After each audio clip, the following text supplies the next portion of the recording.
Country music legend Hank Williams didn't have the opportunity to live in the world long. He picked up a drinking habit as a teen he would never be able to beat. But in the short amount of time he had, Williams gave the world a series of hits. This is the tragic real-life story of Hank Williams.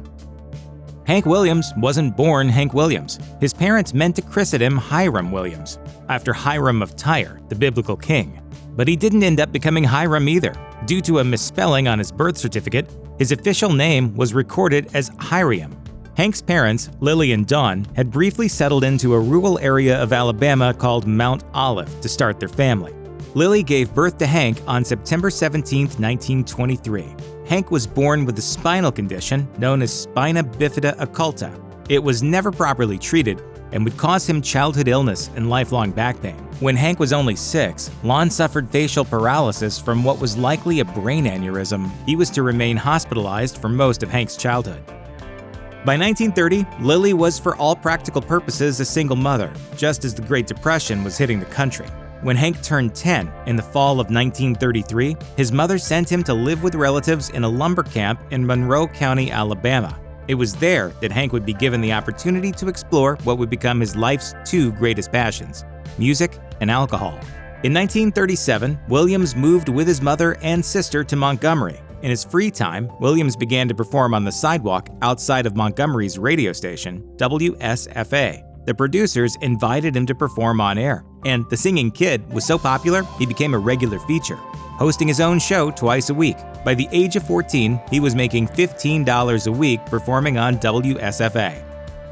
While his WSFA solo shows were successful, it was decided that in order to take his career as a country star to the next level, he would need to form a band.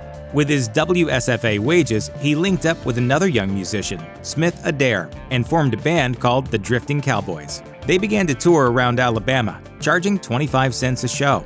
Williams, still school age, dropped out so he could tour with the band full-time in October 1939. His mother became the band manager, booking gigs in dance halls and honky-tonks and collecting admission money.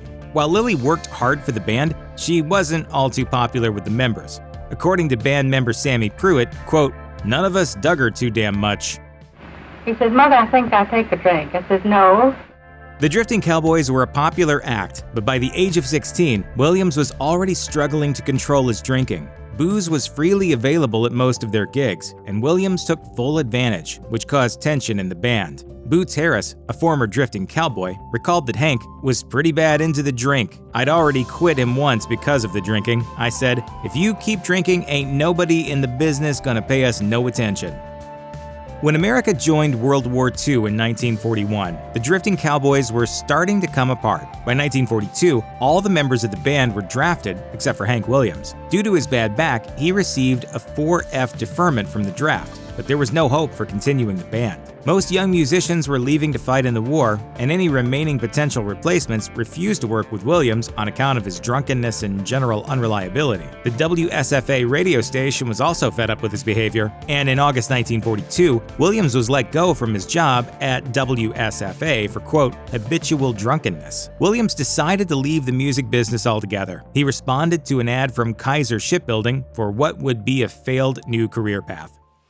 As the end of World War II approached, Hank Williams returned to performing, but he had fallen far from his days as a radio star. He made ends meet performing in small medicine shows, pitching cure-alls to crowds from a flatbed trailer. It was at one such event in Banks, Alabama in the summer of 1943 that he met Audrey Shepard.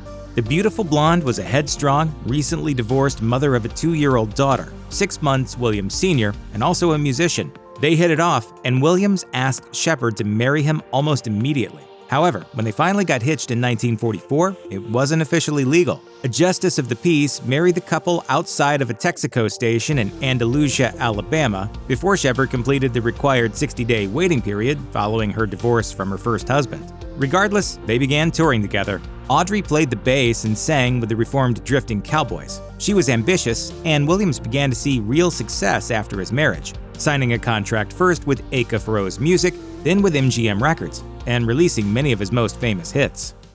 Folks, in case you didn't know it, Audrey is my wife. And with Audrey, I'd like for you to come up and tell the folks about Random.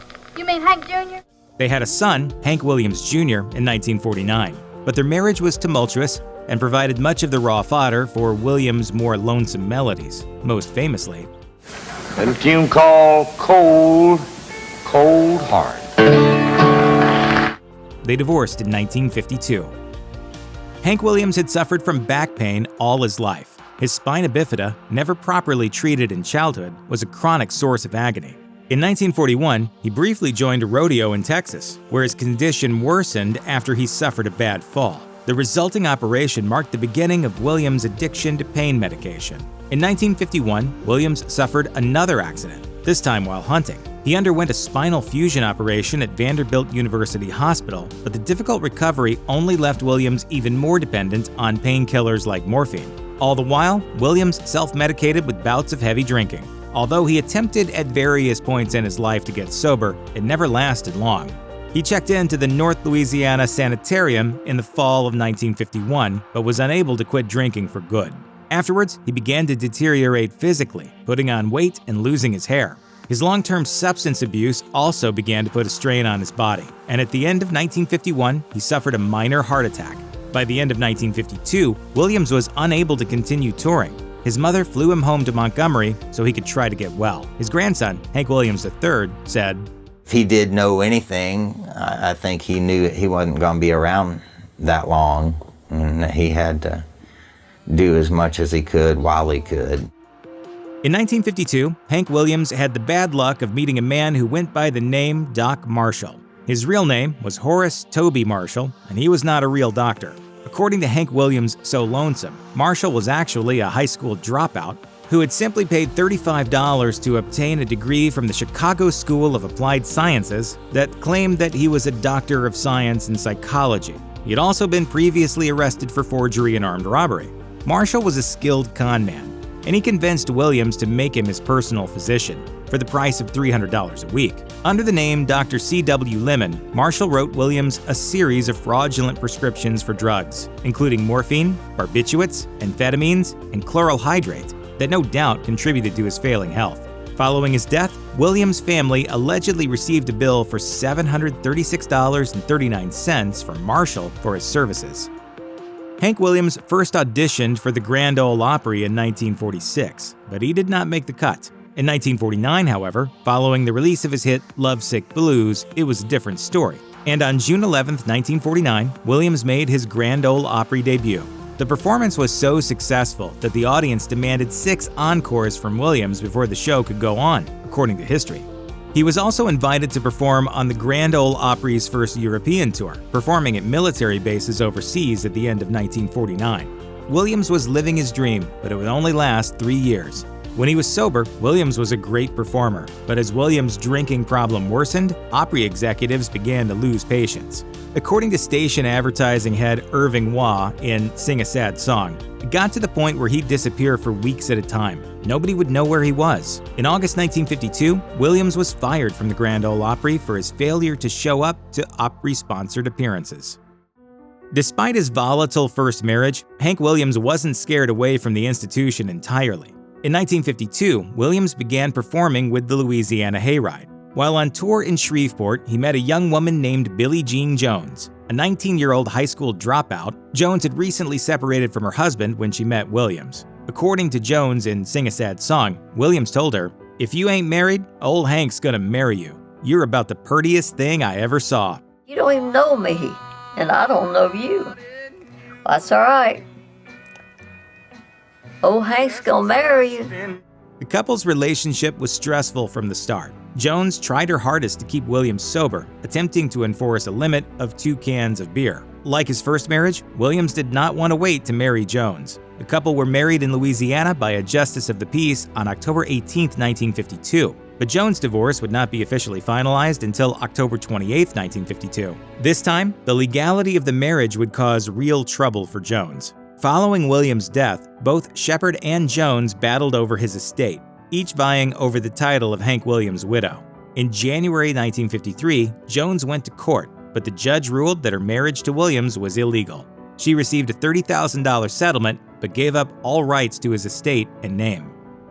In the summer of 1952, Hank Williams had a brief affair with a dancer named Bobby Jett. He had no intention of staying with Jet, as by this point he was already infatuated with Billie Jean Jones. However, he discovered shortly before his wedding to Jones that Jet was pregnant. Williams was set on marrying Jones, so he and Jet devised an arrangement. They agreed that Williams' mother, Lily, would raise the baby, with Williams and Jet having visitation rights. Lovesick Blues reports that on her 3rd birthday, custody would go to Williams. He would have custody until the child turned 5, when they would then assume joint custody. Ultimately, that would never happen. His daughter, christened Antha Bell Jet, was born just 5 days after Williams' death. Per the agreement, Williams' mother adopted the baby. Unfortunately, she died in 1955, just 3 years after her son's death.